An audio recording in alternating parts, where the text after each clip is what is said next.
Alô, pessoal. Vocês devem estar informados de que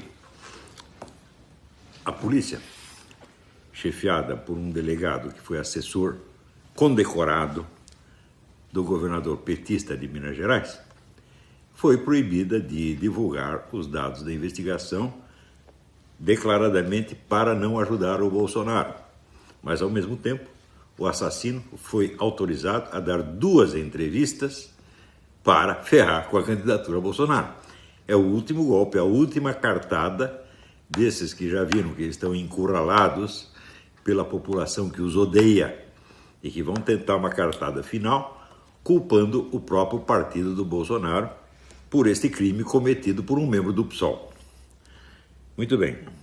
Então o pessoal pode se perguntar como foi possível nós chegarmos a isto, em que um crime eleitoral é cometido na sua cara, a ser pelo delegado, pela polícia, pelo governo, pelos órgãos de comunicação, assim, na véspera de uma eleição. Como pudemos chegar a isso? Então, para isso, nós temos que voltar um pouco no tempo e contar a história direito.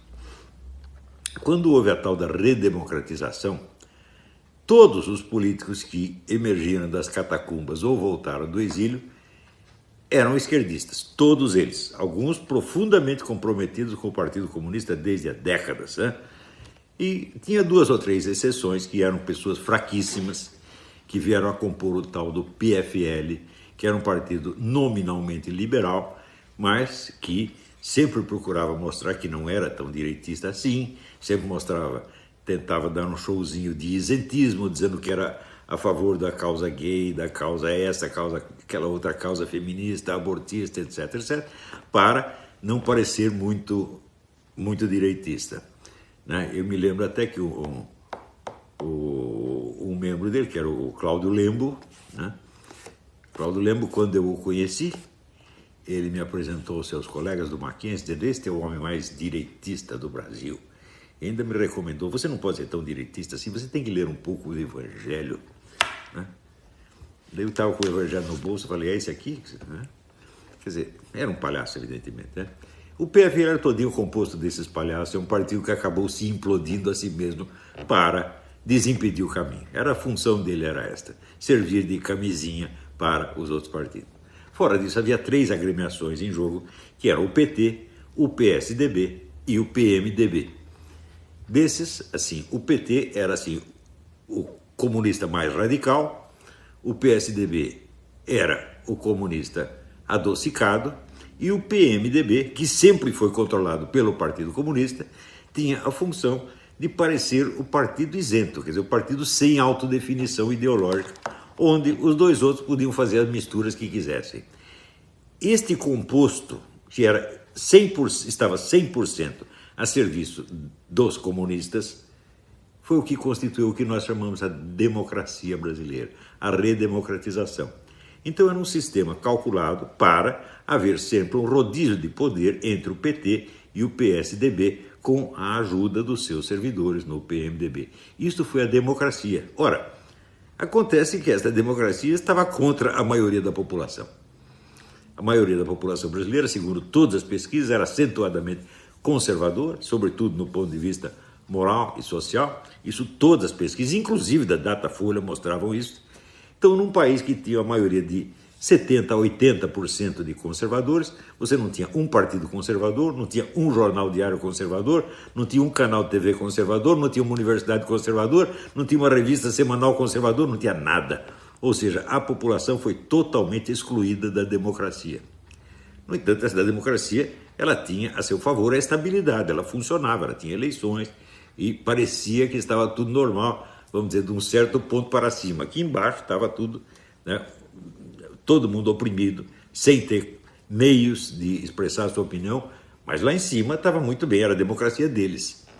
Essa democracia foi muito bem vendida internacionalmente, mesmo porque todos esses políticos tinham um certo prestígio internacional e nós sabemos que o comunismo é uma rede internacional. Comunismo e socialismo são redes internacionais, não são partidos nacionais. Todos eles estão ligados, têm conexões com o mundo inteiro e têm o apoio das grandes megafortunas, né? Os bancos, o pessoal do Bilderberg, né? George Soros, Zuckerberg, toda essa gente. Então, é um poder descomunal que controlava o Brasil, a parte superior do Brasil, né, mantendo o povo sob censura, com mordaça, durante 30 ou 40 anos. Isto foi a democracia brasileira. Muito bem. Então, é evidente que foi a democracia calculada para consolidar o poder comunista, socialista, etc. Mais ainda após a fundação do Foro de São Paulo. O Foro de São Paulo era uma organização nitidamente criminosa, onde partidos supostamente legais se associavam intimamente a organizações criminosas, como as Farc, o MIR chileno, que tinha o monopólio dos sequestros na América Latina, né? As Farc, sobretudo, que eram a grande fornecedora de cocaína ao mercado brasileiro. Tudo isso, vamos dizer, numa intimidade totalmente obscena, né? E, na época, se você dissesse que havia uma parceria de PT e Farc, todo mundo ficava escandalizado. Mas você estava vendo lá o Lula presidir o Foro de São Paulo, junto com o Manuel Marulanda, que era o comandante das Farc. Ou seja, a parceria era óbvia, tá certo? Inegável. Mas ainda o Foro de São Paulo era um órgão internacional e a lei eleitoral brasileira proíbe o registro de qualquer partido que tenha filiação a qualquer órgão internacional.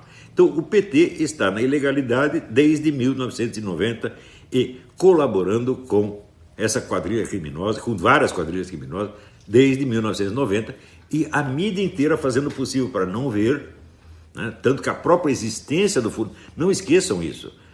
O Foro de São Paulo foi a maior entidade política que já existiu na América Latina, congregando 200 partidos e outras organizações. Isso nunca existiu na América Latina. E durante 16 anos, a mídia inteira escondeu, negou a existência do Foro de São Paulo. Ora, então quer dizer que a mídia faz parte desse esquema. A mídia inteira. Claro que sempre tem um ou outro que não concorda, mas tem que ficar quietinho, porque a maioria da redação o oprime e não deixa falar. Tá certo? Então, por que a Venezuela foi para o buraco? Por que acabou a economia venezuelana? Porque o Hugo Chávez, que se elegeu prometendo restaurar a economia, destruiu tudo, financiando o terrorismo e narcotráfico no mundo inteiro, com a ajuda do seu Lula e do PT. Então, esta gente está envolvida numa rede criminosa de tamanho descomunal.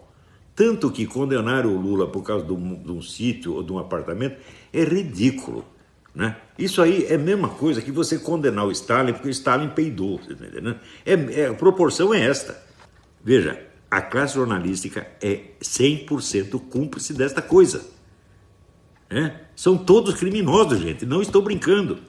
Então, se você ainda tem um pingo de confiança em Folha de São Paulo, Globo, Estadão, Veja, você está sendo simplesmente enganado, porque faz parte do esquema para manter no poder PT e PSDB contra a vontade expressa da maioria da população. E para dar a essas organizações os meios de cometer todos os crimes que desejem, sem jamais ser punidos. E esses crimes não é assim, uma compra ilegal de um apartamento ou de um sítio. Não, esses crimes são terrorismo e narcotráfico. Essa gente está matando milhões de pessoas no Brasil. São genocidas, todos eles. E é esse esquema que está defendendo esses partidos, com a cumplicidade, inclusive, de pessoas que se dizem conservadoras, tipo Alckmin e outros, né? Alckmin, Amoedo, né? Partido Novo, essa porcariada toda. Tudo isso está dentro de um maior esquema criminoso que já existiu no continente. Quando fala esquema criminoso, não é assim, propina, não é dinheirinho que escorregou daqui para lá. Não, gente, é genocídio, é morticínio, é genocídio, é terrorismo.